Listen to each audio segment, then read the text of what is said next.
Hey, it's Elaine. Welcome and thanks so much for joining today. If you're someone who wants to be the champion of your life, our guest today is here to share his personal journey of embracing vulnerability and the lessons he's learned about overcoming resistance. Shane Dixon is a sales, events, and marketing professional, an avid runner and yogi, and he's been on a journey of personal transformation for 9 years and now supports other men by encouraging them to open up about their mental health struggles. Shane, I'm so thrilled to have you here today. Thank you so much for joining us. Thanks so much, Elaine. I was really excited when we discussed this opportunity before, and I'm happy it's able to take place so quickly. So I want to start off with your journey. It seems like for you, there came a day, or I would say maybe a moment, where I want to say this day or this moment had a major impact in your evolution. And I want to quote you here. You say, I wasn't just tired that morning. I was tired literally all the time. Tired of the way that I looked, tired of the way that I felt, tired of the way that my clothes fit, and tired of feeling tired all the time. Tell us more about this. Oh, it's a blast from the past. So I definitely, just to kind of step back a little bit for those of you that are just kind of joining my story for the first time, I've basically been a sales rep in the past, doing the corporate sales gig. And for anyone that knows what it's like, it can be a real grind, emotionally and physically. And it's kind of like, what have you done for me lately? So it's all about metrics and driving results. And in the beginning, I was fine with it, but then over time, it kind of gradually wore me down. And I moved to one company just to try to escape that. And it made things even worse. And so over time, I kind of developed a lot of bad habits. It started by, drinking. Like I'm usually like a drink on the weekend kind of guy. So I would be like, maybe I'll have a drink on Friday. Then it turned into Thursday. Then it turned into Wednesday. And I was turning into every night of the week. And then I dabbled in some other things, like cannabis, for example, which played a big part in obviously my weight gain as well. So over the course of a few years, I quickly went up to around 250 pounds. And you've probably seen that. For those of you that have seen my after photos or looking at me now, it's only part of the story, because the bigger struggle behind the scenes were my state of mental health. So I felt awful. I felt exhausted walking everywhere. If I went to meet up with my friends or meeting up with some girls, it was always embarrassing figuring out what to wear because it looked like my shirt was about to explode from my chest. Yeah, but the biggest thing was I felt sad, I felt down, I was miserable with life, and it was like a vicious cycle. I continued to turn to drugs and alcohol more and more and more because I thought it would help me, and it did, absolutely, for about 30 seconds. But then the rest of that night and for days and weeks later, it just crushed my mind. So essentially, I decided just to make a change and do something about that, because I'm the only person that can control my destiny. And I figured it was either live the way I was for a long time and be miserable, or gamble, make a change, and see what kind of opportunities laid on the other side. Yeah, for anyone who hasn't seen your transformation, it's incredible, and I want to congratulate you. For our listeners right now, we'll have links available in the show notes for them to follow you and to stay up to date on your journey. You've completely turned your health around, your life around, and I imagine that anybody who sees you now is so inspired by your journey. What would you say to someone who's struggling right now to make changes, and especially to make those changes stick, which I think is really the hardest part? Great question. Believe it or not, I actually get quite a few messages like that from people after some of my posts and videos. I think the biggest thing I would say is, for me, it was easy because I'm by myself. So I would say, do it for yourself. For those of you out there that have a partner, loved one, family, children, and things like that, or a spouse, it's also important to do it for them as well, because they obviously want you around as long as possible. And physically, this could affect your health, but most importantly, it can have tremendous benefits for your mental health as well. And for those of you out there that have a partner that has mental health issues, I can't imagine what it's like for the partner on the receiving end. And so just think about that. If you're stuck trying to make a change, you got to start today. Don't keep putting it off. It's hard at the beginning, but trust me, it gets easier over time. And in the end, you won't regret it. Yeah, I think, you know, making those changes stick is, it's a very sort of delicate thing because it takes a lot of perseverance and it takes working through resistance. So I want to come back to that. So I want to switch gears right now to something I've noticed in my communities, and especially in the men in my communities. It seems that no matter how much appears to be happening on the outside, money or success or fame, it can never make up for the deep pain and suffering that's happening on the inside. And I often feel that that's at the root of some of these very unhealthy behaviors. So can you talk to us a bit about the masks of masculinity and maybe touch on your experience of this? Well, I'm a great person to ask about that because if you follow me on social media, you'll see all these smiling photos, running pictures. I'm happy and life is amazing. Well, I'm always cautious to emphasize to people that that's just the tip of the iceberg for social media, and that for myself and everybody else out there that's an influencer or a micro influencer, there's a lot more pain and life problems behind the scene, health issues, you name it. Mental health issues are a big thing as well. So there are some days where I've posted and I felt horrible the morning, unmotivated, couldn't get off my couch or my bed, didn't want to do anything, didn't want to talk to anybody, didn't want to be around my friends or family. And also it's important to recognize that with depression, anxiety, and things like that, it doesn't discriminate. It can affect anybody. Doesn't matter your race, demographic, your profile in life. Look at Robin Williams, Anthony Bourdain. There's countless other examples out there. People that looked amazing. Anthony Bourdain has the greatest job in the world. Like, that's what I would want for myself. But obviously behind the scenes, he wasn't happy. And I think a lot of it had to do with his drugs and alcohol past as well. But for me, I'm always cautious to emphasize. That's why I post some of those photos where I'm not happy, or I'll post those videos where I'll talk about suicide, depression, anxiety, because not every day is all roses and butterflies and things like that. That there are some awful moments behind the scenes. And I'm here to just tell people that it's okay to accept that and admit that. Some days you can push forward, and other days, it's not uncommon for me just to write a day off. I'll lie on my couch all day. But in the end, I know that I'll obviously get through it in the end. But I think that's a big thing, is just to emphasize that it touches everybody. Mm-hmm. Yeah, and I really believe, you know, we live in a world where I feel like the seduction is to give into egoism rather than to heroism. Egoism being the race against other people, and heroism being the race against ourselves. What tips would you give for our listeners today who want to be the champion of their own lives, but are really struggling because maybe they're comparing themselves constantly to other people, and they're just sort of getting wrapped up in that sense that they're just not good enough, or they need to, basically that they're just not good enough? I think the big thing, and this will come as a massive surprise, well, probably to you, but to everybody else out there that follows me or knows me, is I think the key is to be careful with social media.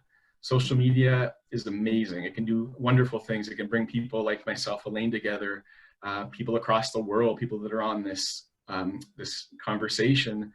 But I think it can crush your mind mentally. And I think the big thing a lot of people don't talk about, it's addictive. It can exacerbate mental health issues, probably for myself.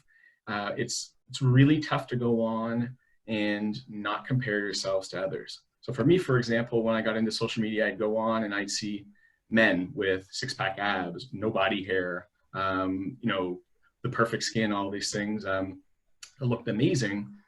So it's really hard to not compare yourself. So in the beginning, I had a tough time with that. But I've come to grips with that over time and accepted that everyone's got their own challenges. Another big thing for me would be alcohol, drugs. Trust me, I'm a huge craft beer lover, and this is a tough one for me. But you have to be really careful. I'm not saying to quit, but there are people out there, including people on this call, that even a little bit of alcohol can crush your mind mentally. And the effed up thing about alcohol is the older you get, you don't need as much alcohol, but the negative effects are infinitely worse. That's why I quit drinking back in January. I'm approaching 5 months. I'm not saying everyone has to drink or eliminate alcohol, but you have to be careful because it's a real downer. Another big thing is to stay active. For me, I got into running just to lose weight, but over time, I started to realize, oh my God, the benefits of running and leading an active life are tremendous. I met some amazing people, some of the people that are on this call, or people that have become my friends through the running community. It's given me a lot of opportunities like this.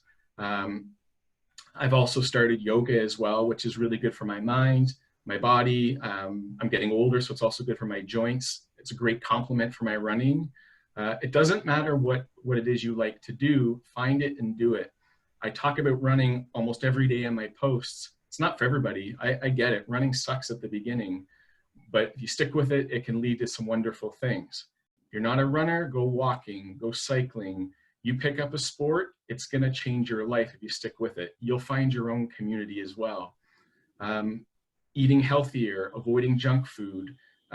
People always ask me, you probably never eat pizza. You're one of those guys that just works out all the time, blah, blah, blah. That's garbage. I believe in having a cheat day once or twice a week. I like dark chocolate. I like burgers. I like pizza. All my friends that run for food with me, they know I love my junk food. Another big thing is to talk to your friends, your family, people around you. Guys, this is especially important. Stop being stubborn and talk to your partner or your spouse or even your buddy or someone maybe you go running with or you play squash with. You'll feel infinitely better. And if it doesn't work, talk to a specialist or a professional. Be kind to yourself, especially these days with the pandemic. A lot of people are being really hard on themselves, and they're seeing all these social media people working out, doing these crazy intense yoga sessions or home workouts or going for runs. You don't have to do that. But even if you don't have to beat yourself up because you miss a run or you're not one of those people. It's not for everybody. The most important thing is to be kind to yourself and to treat yourself properly, because if you don't, no one else around you will. And I found that out early in my career. Another big thing is to, just to spend time with your family and friends and loved ones. Even those moments where it's really hard for you and you don't want to, you gotta pick up the phone. You gotta reach out to those people. Don't stay in and be by yourself because it's just gonna drag you down. Yeah, thank you so much for sharing that. There's a lot of great tips in there. I know for myself, I never used to run, but I think I would run sometimes and then I would, take a break from it and then get back to it. And then every time I would get back to running, I would find so much resistance at the beginning. And then as I continued to stick with it, it got easier and easier. And what's interesting is that there's research that's coming out right now with the University College of London that says it takes 66 days of practice to wire a new habit. So I really think that the gift of genius is in the neuroplasticity, in really changing our nervous system by creating new habits. I'm so curious from your personal experience, because you've had a huge transformation, both physically, mentally. What did that look like for you? How much time did you say that it took for you to get into this new groove and this new way of living? For the running, it was a few months just getting into it. There's a few photos where you see me where I look gigantic, just totally out of shape. But then there's a couple photos where, especially when I had my shaved head, where I looked like a police officer or a football player or something, because I was working out a lot. And I looked big, but not necessarily obese or anything like that. So then I realized as I got older that it's less about muscles and getting bigger and stronger and things like that. It's about building your cardio, because there's people out there that spend all their time in the gym lifting weights. It's not going to help you burn fat. Cardio is the key. Walking, running, swimming, cycling, that's what's going to help you. So I basically went from a person that worked out all the time and did a tiny bit of cardio, and then I flipped the ratios where I basically, if I had energy in a day, I was going to go for a walk or for a run. And if I had extra energy, I'd do push-ups or do a workout later. The key is to start off in baby steps, like anything, like any task. Don't tackle it all at once. Don't run out and start your first marathon that first week. Just start out walking and then taking walking breaks while you jog a bit. So do like a 1-minute walk and that 1 or 2 minute run, and then slow down, and then gradually over time it builds up. It's like anything. It's like any skill that you learn is in the beginning, you're not going to pick it up right away. Some people can, but you can't. But that was the big thing in the beginning, was like understanding the importance of, number 1, cardio, number 2, cutting out booze, sugar, and drugs. And then over time, I started to kind of level off the balance, having more workouts and also more running. And then fast forward to when I moved back to Toronto, I got involved with running groups. And that's kind of where my love of running just skyrocketed, because I got to meet a lot of really interesting and amazing people. That made me want to run more. It held me more accountable to missing runs or missing group runs. And then over the last little while, I've adopted yoga as well, just because although the cutting out of alcohol and drugs and working out helps, the yoga also plays a big part in my mental health as well. And so right now I've got a good routine going on, and it seems to be carrying forward, especially now with the pandemic, because I've actually relied on it more than ever, and I've got a good balance, and it's really helping me out this time. Mm-hmm. Yeah, for our listeners, because I think when people look at the before and after photos, they'll look at, they'll see the before and then they're so inspired by the after, but they don't know all the work and time and effort that went in between, from the before to the after. How much time, I'm just so curious, like how much time between those two, like, some of the before photos that you have posted, when was that? How much time have you sort of dedicated and put forth to this really inspiring transformation? That's a really tough question to ask, and I actually find myself thinking back, because like a lot of people that go on this journey to lose weight and transform their body, my journey was like this. Mm-hmm. So there were moments where I was making great progress with my weight, cutting back on my diet, exercising, and you could see some really good results. And then all it would take is for my alter ego, Frank the Tank, to come out some night, whether it was drinking, partying, late night Chinese food. And then you'd see photos again, and my chins would go out of control because I started to pack it all on again. But to answer your question, it's probably been a work in progress for about 9.5 years, roughly. But what I would tell people, and anybody that's messaged me, I never sugarcoat it. Anybody on social media or any of those people that sell those miracle drugs and miracle workout devices, they're all lying to you.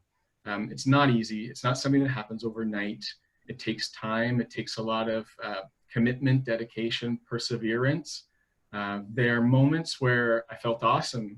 There are moments where, and this is the thing about mental health issues like depression, it would sneak up like a ninja out of nowhere and strike me on days where I felt amazing. Some of the most important days of my life, I had to summon all the courage and strength I had just to get through the day.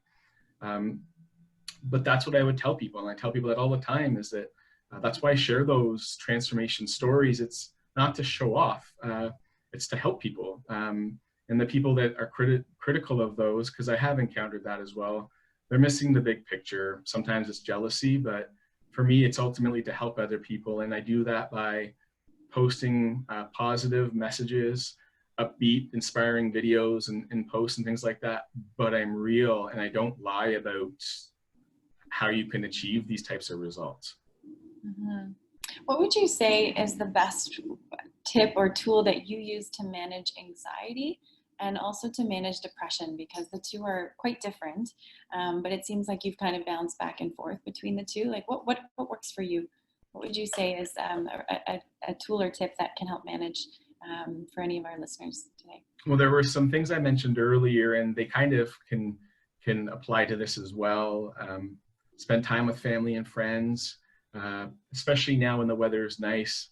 There are days, and my friends know this, my family knows this, there are days where they'll call me, they'll invite me out, and I flip-flop back and forth, and then I'll cancel at the last second.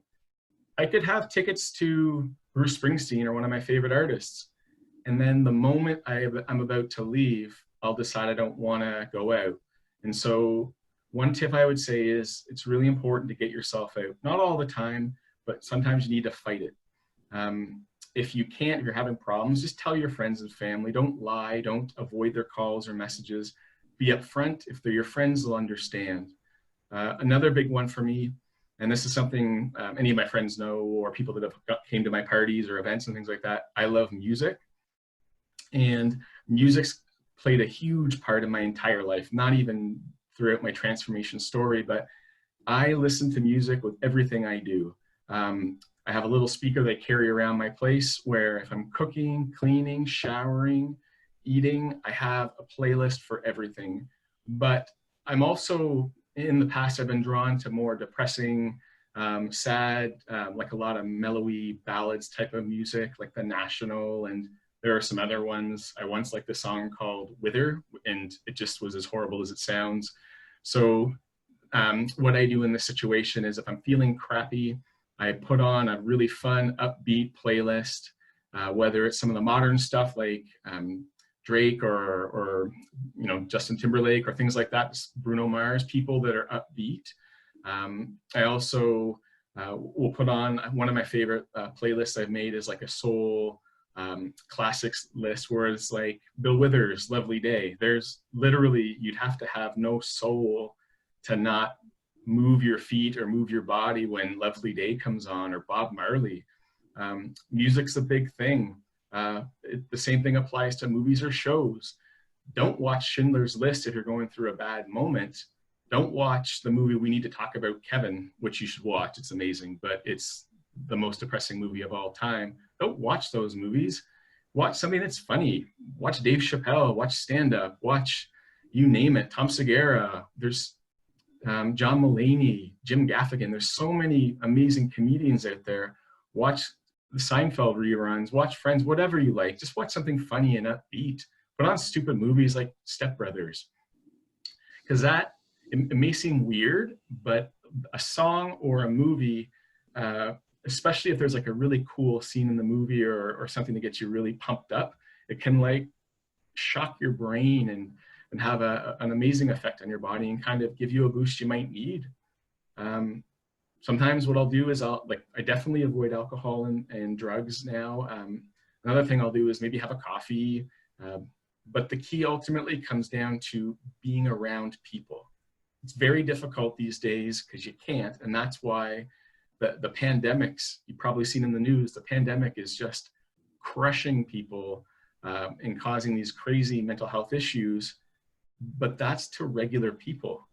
The thing that's not getting talked about throughout this entire pandemic, yes, people are dying, and that's horrible, but there's a bigger issue that's also happening in the background, and that's people suffering from mental health issues, depression, anxiety, suicide. It's interesting how you never hear about the suicide rates now, but I bet you those are off the charts. So those are all some of the things that I've dealt with as well. And I think the big thing is just to be around family, friends, try to be social, get out for walks, and ultimately be kind to yourself. I love that. The music part, I think, is so key for myself, and even movies too. I find I really absorb what I listen to or what I watch, and it really affects my moods. So whenever I'm feeling a dip of low energy, I try and find something that'll pick me back up. So that was key. Thank you for sharing that. And then also, you know, what you were saying about the, you know, suicide rates, that sort of leads into what I want to talk about next, which is one of the things I was so heartened to hear you talk about was your experience of a loved one committing suicide. And obviously this is a very sensitive subject.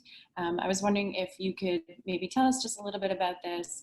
I think it's really important to talk about because, you know, especially in the realms of men's mental health and COVID right now, where I think the feeling of isolation can really put us in a dangerous place. Can you tell us a little bit about this? Yes, and I'll promise to try to keep it together because I know I got a little bit emotional when you and I first talked about it, but so I don't know if it's 100% something that's in my family, but mental health issues, depression, anxiety is something that I heard about my entire life kind of growing up. Never really noticed it, never really played a big part in my life. But then as I became older, I started to notice little things in people in my life, family, friends, just some bizarre, unexplained behavior. And when you're a kid, you don't realize it. You have no idea what's causing those things. You think if someone's canceling or bailing or flaking out on things all the time or avoiding situations, you think they're just a weirdo or something like that. But as you get older, you start to realize that there's more at play. And I think a big thing in my life was that around the time I was putting weight and I was leading that unhealthy lifestyle, I started to feel it in myself and felt awful, felt down, felt depressed, sad, lonely a lot, even with people in my life. Even being in the biggest city in Canada, I felt lonely.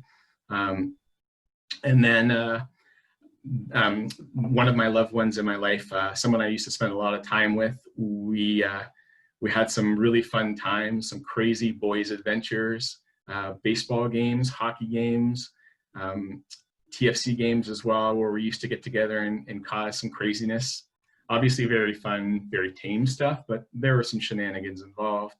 And over the last few years, I kind of noticed one of the people kind of acting a little bit differently, a little bit more on edge, a little bit pissed off with the world, a little bit maybe just starting confrontations and maybe not doing his best to kind of de-escalate things. And yeah, so those are some things I kind of noticed. And then one time we spent some time together. It was a boys' weekend. He came back to my place, crashed on my couch. We were downstairs having a cigarette and smoking a little bit and having a conversation after some booze. And just like everybody, we got a little bit emotional. And then he passed out. He fainted right on the ground. And so he was a big guy, so I helped carry him upstairs to my place. He fell outside of my door of my place. And I remember the next morning, his face looked like Mike Tyson had punched him. And he was just in rough shape. That was the time he had to go back, headed back home. So I helped him back to his vehicle. He could barely walk. He was in rough shape. He just seemed off. Seemed like something was broken. Can't explain it. And he left. That was the last time I saw him. Then a few days later, I was just wondering, hey, I left this person a message. I'd emailed him. Usually, I didn't see him a lot. I saw him maybe once every month and a half, 2 months. At that point, I saw him a little bit more frequently, but we usually talked once a week or once every couple of weeks about hockey and things like that. No one could get a hold of him. And talked to my family member, and they found out that the police had found his body at his place. And for those of you out there, if you've never gone through it, you have no idea the roller coaster of emotions that it sets you through, where I went from sadness, anger, frustration, confusion, back and forth, up and down. That was a roller coaster of emotions like I'd never experienced. And what it did to my family, it was awful because every person handles things differently. And yeah, and it was a tough situation, but the whole time I was like, how did this person do it? Why did they do it? Why did they do it? There were zero answers. There was nothing left. There was no explanation. It just happened, and that person was gone. And then over the course of a few years, you get better, things are okay. But I think that event, the reason I talk about it so often is because I think it's had one of the biggest impacts on my life and makes me do things like this, because I wouldn't want anybody to go through what I'm going through right now, or sort of what I've been through. And to anybody else that's gone through this, if you've been through a situation where you've lost someone to suicide, it's awful. And I wouldn't wish it upon my worst enemy. But over time, I've gotten better about it. And some people try to bury this. And old school people don't want to talk about their emotions, don't want to share their stories. Some families will bury it, and that never happened. That person never existed. Some religions, it's frowned upon. It doesn't matter. For me, I do it to help yourself, to help one of my friends that's out there right now, people that I don't even know. I do this. I talk about it a lot in my posts because I want to make sure no one goes through that. It's awful. And if anybody ever has questions or concerns, let me know, because I've been through there. And, you know, there's days where I get emotional. You can't see it right now, but well, maybe there's some photos in the back. My kitchen is like a shrine of photos of my family and friends. Yeah, so that's kind of what it was like.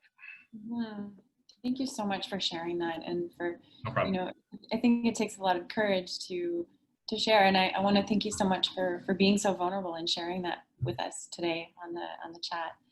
I love what you're doing right now, you know, recruiting athletes and building communities and bringing these conversations to the public. I'd love if you can tell us a little bit about, you know, about these opportunities that you've created for men in the communities to join, or even just for anybody to join in on some of the conversations and communities that you're creating right now. No problem. One of the things, so over the past few years, something that kind of went along in the background of this sales position is that I've been on an ongoing career transition. I'm still in the midst of that right now. So I've been doing a lot of things like job hunting, networking, working at different jobs and things like that.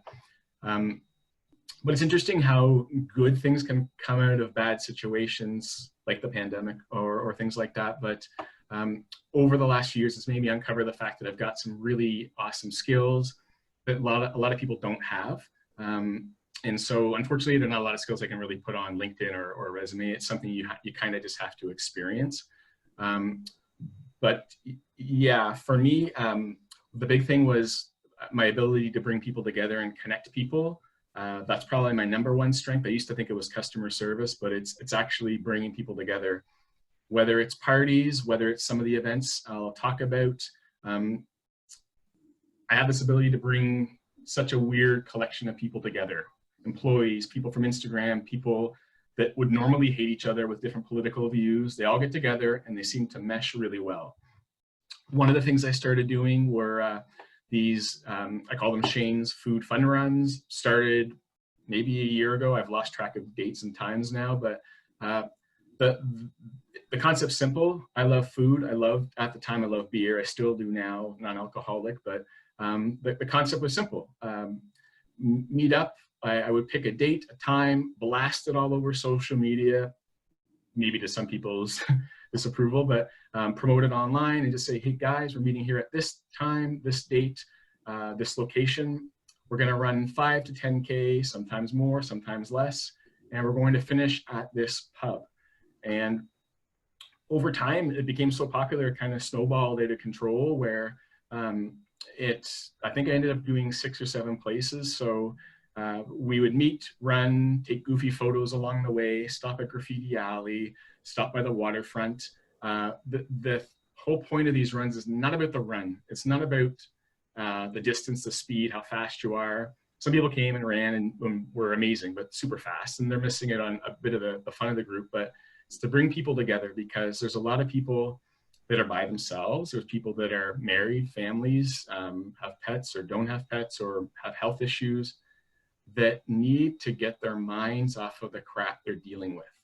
And I found this was a good format for that and a great outlet. And so We went to Maker Pizza, we went to Rudy Burger, we've gone to Sky Dragon for dim sum, we've done, we did shawarma, you name it. We went to a pub as well. Like there's a bunch, and unfortunately I've had to put them on hold because of obviously the social distancing regulations. But as soon as that is lifted, one of the first things I'm going to do is organize a food fun run.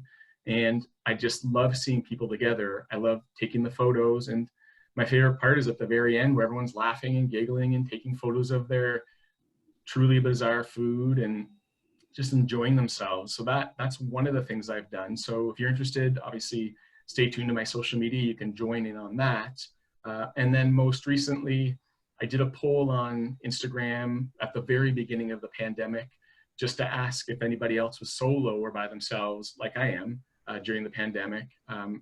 And for those of you that don't know, if you're with a partner or family or kids, or you have a pet, doesn't matter how much they drive you crazy, it's nothing worse than being by yourself, because it's a series of emotions. I love TV and I love movies, but I can only watch so much of that. I get bored. These Zoom chats are great, but like one of my friends that I got together with, her name's Leanne, nothing beats like human interaction, and just the energy you can feed off a person 6 feet apart, don't worry. Or once in a while I'll meet my neighbor for a beer. I'll sit 6 or 8 feet apart on a chair. Nothing beats that human interaction. And so surprisingly, 40% of people said they were solo. And so I said, okay, just like my food fun runs, I picked a date, a time, set up the link, and I said, we're all going to chat. And then I forget how many people were there, maybe 10, 12 at the beginning. And so I basically just said hi to everybody. And then I went around to each of the squares in the gallery view and just asked them how they were doing. And then we did that 2 or 3 times, and they became really popular, and people seemed to really like them, usually the same people that would come out. And then I had the opportunity to invite a couple friends I met, Jen Lalonde and John Eric Rasmussen, people I met in my previous job, some amazing Canadian athletes, and they're a really cute couple as well. So I said, guys, I have an idea. Would you want to come on and just join my friends? Something casual. And they're like, well, do we need to prepare anything? And I said, no, just come on, do like we're doing right now. I am doing with you, Elaine. Basically, just come on, answer questions from these people. And a lot of my friends are runners and they loved it. And so over time it evolved. I basically been doing it the last 2 months. So I finished my 8th one recently. So had everybody from Lanny Marchand, Krista Duchesne, Trevor Hoffbauer, Dana Podorowski, Gary Robbins. There were like a ton of really cool, interesting people. And the reason I did these chats was to bring people together, people that are by themselves. Instead of watching shows and just zoning out, they could actually learn about running or learn about some of the stuff that didn't even involve running. It was just to see the personality of these people and to show that these elite, amazing athletes were regular people like us. They loved burgers, they loved beer, they loved, getting out just like we did. And so they became really popular. And I've started to share those on my Facebook page, but I also share them on YouTube as well, just because I think other people could benefit from them. They're really interesting. And my favorite part was these people did it for free. They did it during their own free time, during effed up times like we're dealing right now. God knows what's happened to them before they jump on my Zoom call, but all of them were class acts. They were all friendly, kind, patient, and they dealt with all types of fun and interesting questions. Yeah, I love it. I think it's a fantastic idea. I think it's such a great way to build community, and it's very unique. I haven't actually heard of anybody else doing it. So I want to thank you again for doing that. And Shane, I want to thank you so much again for joining us on the chat today. Thank you for showing up, for being vulnerable with us. I think it's really admirable. And yeah, thank you so much again for being here. No problem. It's my pleasure. I really love helping people. Like, that's the only reason I do my social media stuff. In the beginning was to talk about hockey, and I'm a Leafs fan, so it's been mostly garbage my entire life. So I figured I'd start doing something useful and important, and seems to be helping people. So at the end of the day, if it only helps one person, I have zero idea how many people are on this call, but if it helps one person out there or helps one of their loved ones, that's all I care about. Absolutely. Thank you so much, Shane. Thanks very much for your time, Elaine, and I really appreciate the people at Blu Matter Project for making this possible, okay? Awesome. Thank you. You're welcome. Bye, guys. Take care.